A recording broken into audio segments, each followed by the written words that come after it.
Claire, good evening. What type of chaos are you planning on Monday or Tuesday? Hi, Dan. It's great to be on your show. We've got plans to have a large assembly of people coming to welcome MPs back. We'll be on Parliament Square.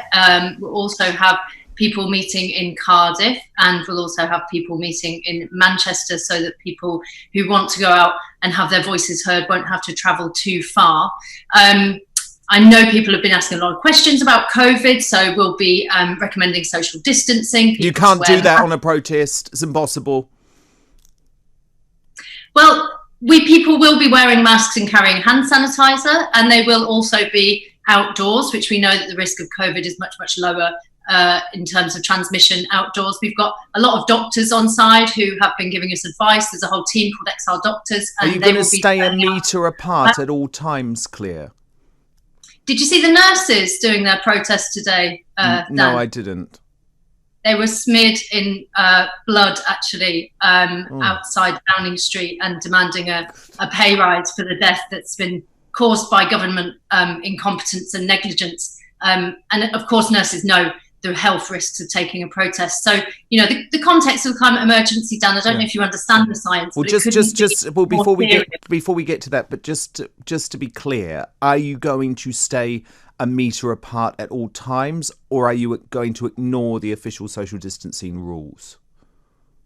There is a recommendation from us officially to say try to stay 2 metres apart at best. At a push, people may get a little bit closer, but certainly when we're spread out, we take up more space. So we're more than happy to do social distancing. So you're going to be ignoring the rules and encouraging a mass gathering in the midst of a global pandemic. Dan, I've just told you that we'll be social distancing. But it's a mass gathering.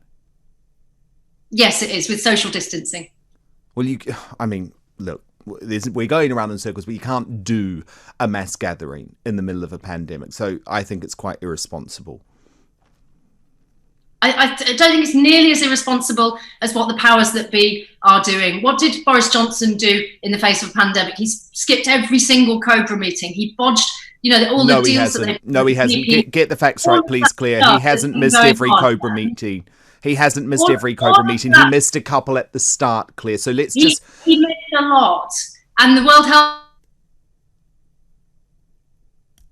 Oh, we've just lost Clare Farrell, and I do need to get her back, because I think facts have to be at the centre of this debate. So, Claire, do we have you back? Can we just focus on the facts, please, Claire? Because you said there that Boris Johnson missed every COBRA meeting. That is not a fact. So how can we trust you if you're not going to stick to the facts?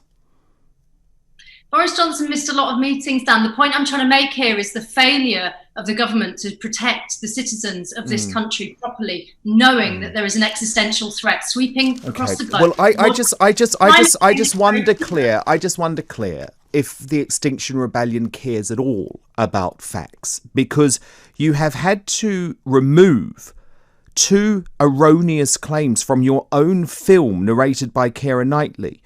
You warned that human extinction is a real possibility. You also warned or claimed incorrectly that climate breakdown is already killing 400,000 people a year. Your own scientists said that was a load of rubbish, and you've had to go and delete the claim. So I just wonder if we can trust any facts that are coming from the Extinction Rebellion. Dan, okay, so there's no scientific certainty about when the worst effects are going to hit us in climate change. And so there is always questions within the scientific community around the certainty of certain claims. That 400,000 claim actually came from a very, very credible report, which was commissioned by the UN, I believe. And we're putting out a statement this afternoon to back that up and to show that there are many, many members of the scientific community who are very well respected experts on climate who believe that this is entirely the case, and more, that we are in grave danger of heading towards a catastrophe. Extinction of the entire human race, Claire. Give me a break. A special advisor for the IPCC, which is the Intergovernmental Panel on Climate Change, who gave an interview for Extinction Rebellion, which will be released very, very soon. We've got the recording. I was listening to it last night, said that he doesn't believe that human beings will ever see a 4-degree warmer world because it is so dangerous. Now, we don't know what the effects of that are going to be, but we do know that the government's own climate change committee recently said we should prepare for 2 degrees, which has been called entirely catastrophic by every scientist pretty much in the world. That's what we've been told to prepare for, and possibly 4. It is not Claire, as an environmental activist since I was a child growing up in New Zealand, can I please send you a message from my heart? Go ahead. Can you please not continue to terrify a generation of kids and teenagers that are already having to face one of the most scary things that any of us have gone through in a long time as a result of this pandemic? These young people, Generation Corona as they're described now, are already dealing with the mental health stresses of being part of this pandemic, of having to wear masks at school, of having to social distance. You're now erroneously telling them that human extinction is a real possibility, and you're scaring the life out of them. We all want to work towards beating climate change in a responsible manner that isn't going to annihilate our economy.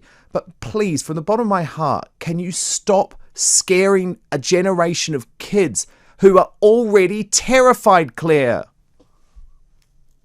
Dan, I don't think that it's really appropriate to accuse climate campaigners who are responding to the worst possible outcomes, the highest risks, which we must take extremely seriously because they will be irreversible, the changes to the planet's biosphere, to accuse those people who are doing the most peaceful work to try and turn this around. I really don't think it's okay. You've said we're going to be made extinct. You don't think that's going to scare people? People are really rightfully afraid because it is scary, and the pandemic has been one piece of sudden change to our lives, which shows us to be vulnerable, and we know that there is a really much increased risk of transmitted disease, pandemics, in the case of a warmer world. More flooding and higher temperatures means there will be more of this. But it's quite ironic, Claire. It's quite ironic that you want us to listen to some scientific facts, but then you're prepared to ignore all of the scientists in this country, including the chief medical officer, who says that mass gatherings are highly irresponsible in the middle of a pandemic, and you're about to host a mass gathering in the centre of London. Dan, this is a question of risk, okay? Do you stand in front of a truck, watching it drive towards you, and wait and see if it hits you before you decide to move? No, you don't, do you? Claire. You move in advance. This is about a risk analysis. We are in grave risk. There are people already suffering on the front lines in the global south, in the majority world. This is like a very, very serious crisis which is unfolding right now. There's just and been we're dealing with it again. There are loads of fires again. There are loads of issues with extreme weather again. Every year we've just had the highest temperature on record in Death Valley, a landslide that's killed people, which is related to climate, which was broadly reported in the UK. Claire, look, all I'm saying is that all I'm saying is that it's a little bit ironic that you want us to listen to the scientists on some things, but then you're going to completely ignore the scientists and host a mass gathering in the middle of London in the middle of a pandemic. Dan, the pubs are open. Yeah, that's not a mass gathering. There are people in pubs and restaurants. If people can go and sit 2 meters apart in a public space and have a service like a restaurant or a pub, then I think it's perfectly acceptable for people to go out and have their voice. Make sure you stay 2 meters apart, Claire. Make sure you stay 2 meters apart. It's not going to happen, is it? We will make sure that people stay 2 meters apart as much as possible. Okay. Well, come back on Tuesday. We'll review the footage.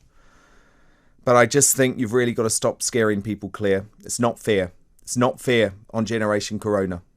It's really not. You know what's really going to be not fair on them is crop failure, mass rising sea level. No. You can't bring that terror to this show. We focus on the facts.